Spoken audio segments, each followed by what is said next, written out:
we moved the studio around. Yeah, as you can see, we have our very own setup. We've got some table flair. And this comes as not only a piece of advice from some of our listeners, but also from any other podcast you watch. They have a nice little table set up. Not that our table setup was bad before, but it was pretty bad. Yeah, it was pretty bad, you know. We were trying the best with what we had. Yeah, we're amateurs. What do you want? Yeah. You want perfection? Pay us. Yeah. You're getting this love for free. Show me the money. And as you could tell, this is pretty nicely put together. Like, you get a good view of us. I almost feel like I'm a news anchor. Like, now reporting live from the Jiu-Jitsu by the Train Tracks podcast. I'm your co-anchor, James Williams. Main anchor, Jeffrey F. Spain.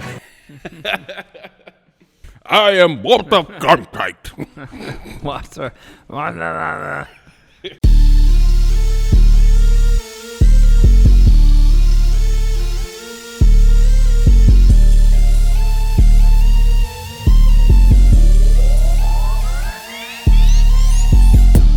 Welcome to another amazing episode number 29 of Jiu-Jitsu by the Train Tracks. I'm your boy Jeff. I'm James Williams.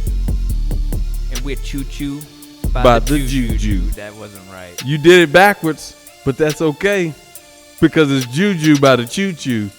Toot-toot.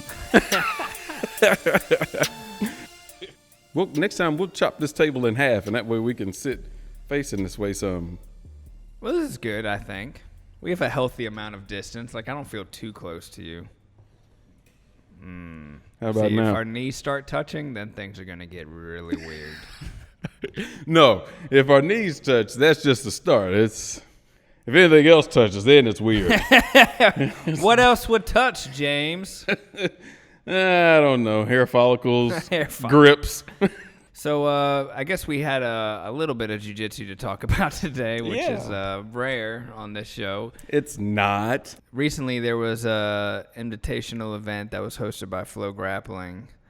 Cannot remember the name of the event, but Gianni Grippo, like, pretty much ripped this tops outside. Grippo with the Rippo. Yeah, heel hook against his opponent that has been going. This clip has been going viral, and you know, you have all these people kind of arguing in the comments section about should a guy be able to rip a submission that hard?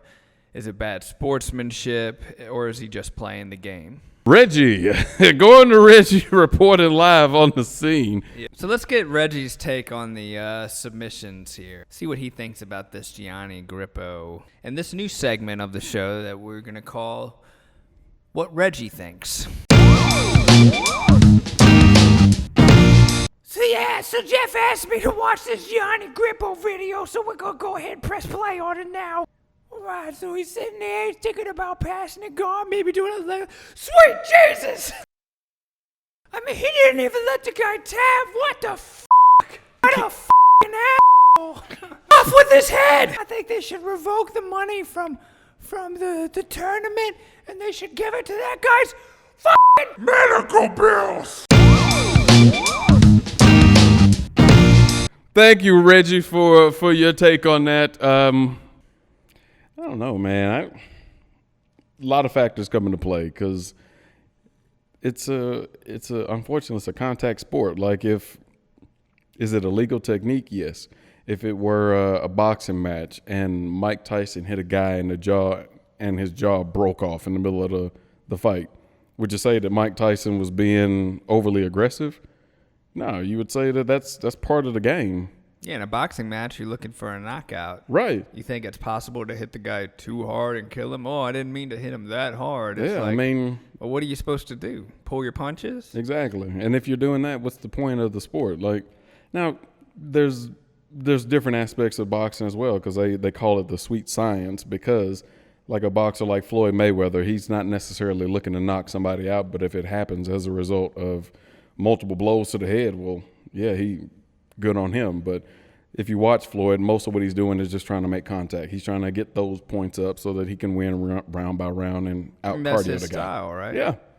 You know, not everybody's going to share the same viewpoints and strategies. You know, I would say that most of your internet commenters on this guy, like calling him a jerk or, you know, an asshole for ripping the submission, it's like, dude, guaranteed some of these guys probably don't compete as much as Gianni does.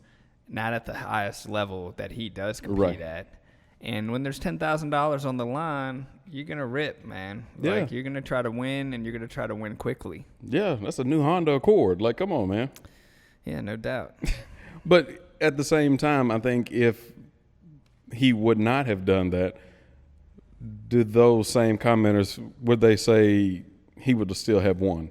Because I'm be honest, if he's the guy on the other end of that and someone does that same heel hook and doesn't put as much into it as he did, he'll probably roll out of it and keep rolling. Because if I remember right, I don't think he had any other form of control on the guy other than just a heel hook.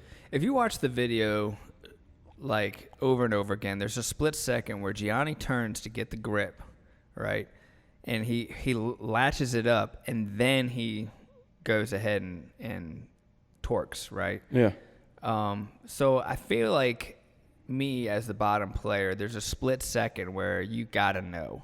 Oh, yeah. You got to know, and you make that split second decision, like, be ready. Am I going to see this isn't a normal place where I'm usually caught in heel hooks? I'm just going to see what happens. You know, it's like you have that split second decision to make. And, you know, for me, I'm going to tap to that as soon as he comes back and gets into that position like that. As soon as I feel his hands lock around my heel, I'm going to be tapping. Yeah. Because I want to come in and train the next day, you know, like I want to keep enjoying this martial art that's kept me on a straight and narrow for the past, 10 plus years, you know? Now, I would say on that kind of stage, doing that, I feel like it's legit. Like, I wouldn't say that you're a jerk or anything like that. I would definitely feel sorry for the guy that was on the receiving end of it. But if that were to happen in this room, that's different. That's where I would say, come on, man, you don't have to go full blast in here. Yeah, so now the training room, this brings up another good discussion. Like, when is it appropriate to go for submissions, and how often and who against? Like, this is a topic I think a lot of people see a gray area in, because some guys, that's their style. That's just straight up submissions. Yeah. I love that. Like, that was my style for a long time coming up as a blue belt and purple. I was like, wasn't really concerned about points. I would just let me survive in the roll long enough to like catch this guy sleeping on something, and I didn't mind tapping out either. So it was like, yeah. I think when you're a young man, you just enjoy that, like, that battle, man. Yeah, that kill or be killed. Yeah, you just want to go in there and cut up. But there's something to be said about when you can control a position first, right? Anybody can have a chance, just like a boxer. Anybody has a puncher's chance, right, to get a knockout. I think the same goes for submissions. If you know what a Kimura grip looks like, and you can get to it fast enough, like, you're going to be able to rip it anywhere. Yeah, you can get it and you can finish it. The problem is when you get up in the skill levels, right? So now you've got guys who are very familiar with the fact that maybe you're really fast at ripping Kimuras, so they're going to keep their elbows in tight. So now, whereas you've gotten a couple tap outs with this flying Kimura shit you've been doing, and now all of a sudden you can't get any, and you're wondering, like, man, I just need to, focus on a different submission or focus on this. And, like, yeah, that could be a short-term solution, but you're kind of putting a Band-Aid over the bigger problem, right? Yeah. Which is you don't have any guard passing, or you don't have any, like, positional foundations in your game, or fundamentals, rather. But I think those are the things that people should focus on first early on is, how can you control a person? Because the submission reveals itself after a while. You don't have to go hunting for it necessarily. Yeah, and you called it fundamental and foundation. I think both of those apply because your fundamentals are your foundation for jiu-jitsu. Like, I have to understand that at some point I'm going to be on the wrong side of somebody's leg. So my foundation is, where do I want to have my hands? Where do I want to have my feet? How do I want to be positioned? What places do I need to block off? So all of that is fundamental and foundational to it. So I completely agree with you. My style when I started was submission focused because I was like, that's the coolest thing ever, until somebody swept me. And I didn't understand exactly how and why that worked and how it led to even more submissions. So I was like, okay, let me take a step back and try to figure out this sweep thing. And then as I'm trying to figure that out, someone else then put a lot of pressure on me. And I was like, holy crap, even if I get this sweep, I don't have the gas to finish it. So then I said, let me focus on that as well. And that's kind of become my game of trying to use more position-based jiu-jitsu as opposed to submission-heavy jiu-jitsu. Because if I go for an arm bar, I know that I've had a lot of opportunities missed because I didn't have it in properly, or the person had more juice than I did, and I let that submission get away. So focusing more on making sure all of the first steps, A through E, are in place, then I can finish with F on a strong submission. And at that point, they're like, yes, just please take it. I'm tired of dealing with you. I think, like, even in a non-competitive scenario, even in the room, it is important to learn how to finish a submission, right? Yeah. So, like, maybe you're this guy who gets really close to getting an arm bar, right?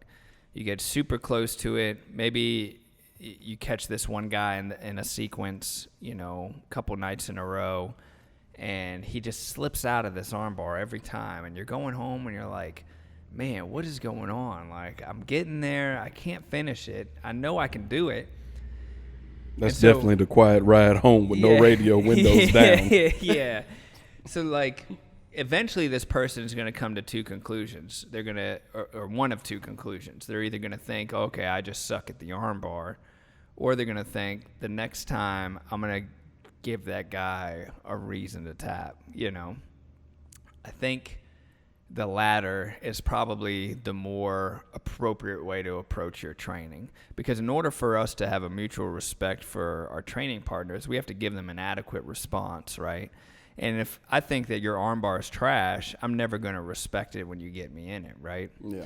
So this is kind of the primal part of jiu-jitsu training in the room, where I feel like if, you have the ability to finish a submission on somebody, especially when you're new, you're going against another white belt, another blue belt, even if you're going against an upper belt.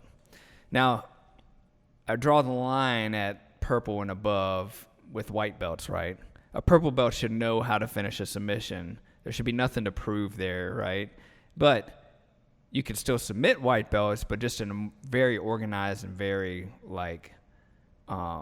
controlled fashion. But a white belt who's just getting started and they're afraid to hurt somebody, that's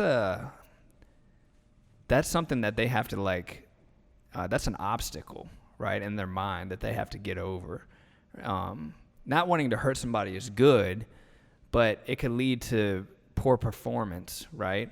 And even in a self-defense scenario, if you've never trained how to actually break somebody, you think you're going to do that in real life? No, you're going to struggle when it's time to pull the trigger. And then you're going to have this cookie-cutter version of your art and your practice that you think is real and it's not. So I think it's important that you have to know when to strike, yeah. Right? And then I tell you make one guy yelp, one guy tap, who's always getting out of your shit, they're going to respect you. Oh, yeah. From that point on, they're going to know that you have the ability to finish things, and then the dynamic changes. Yeah. And now you've stepped up in the pecking order, right? And that's why jiu-jitsu is beautiful, because it's real, because it's raw. Yeah. It's like you don't want to sugarcoat things. You don't want to build people up into this fantasy world like a lot of these other traditional martial arts do.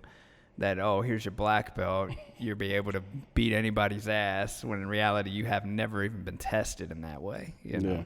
And, you get the exact opposite of a white belt as well, the guy that's constantly looking to finish no matter what, and sometimes that guy is doing it wrong, and that's where it becomes dangerous, I think. So those are the ones you kind of got to watch even closer, because, yeah, he's trying to do an arm bar, but he's also got the guy's wrist locked up.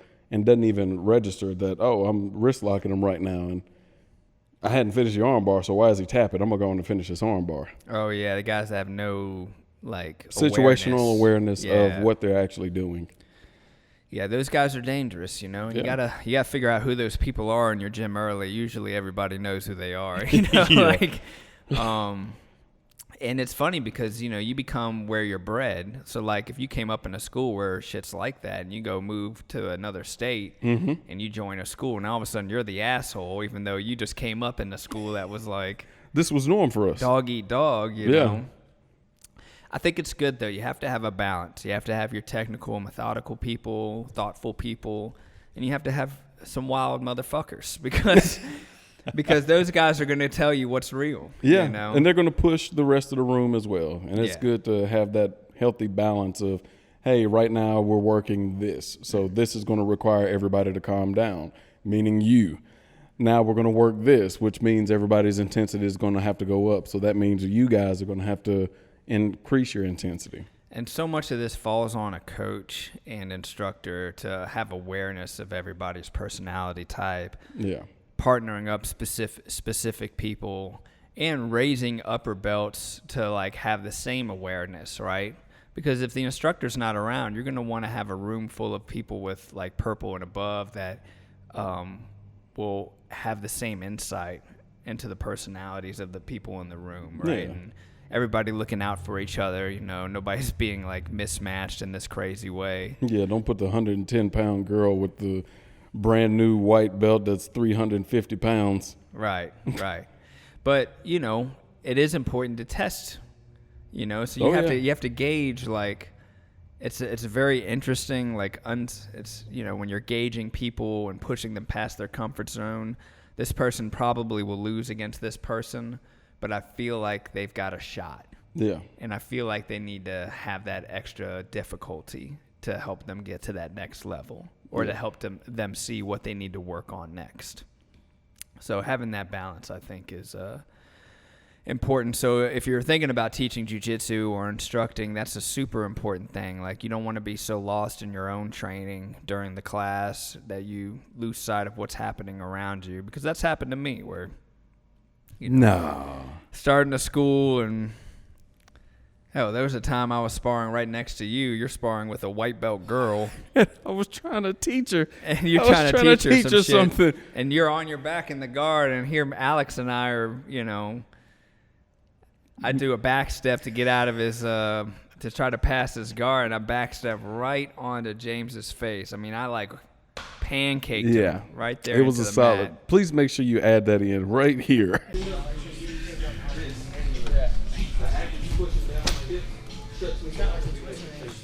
Oh God!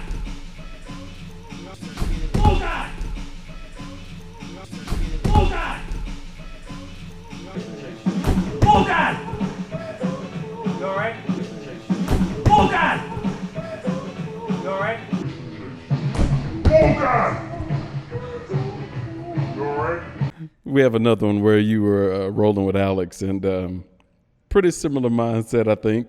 And we were in the upstairs, and he was trying to pass your guard, and I think some kind of way you came up to a sweep and like plowed his head right into the mats on the wall. Oh, so I'm thinking about passing coach's guard, gonna stuff this, I'm gonna stand up. Nope, not armbarring me. Oh God! Oh God! Oh God! Oh God! Oh God! Oh God! Oh God! Oh God! Oh God! You got me, coach.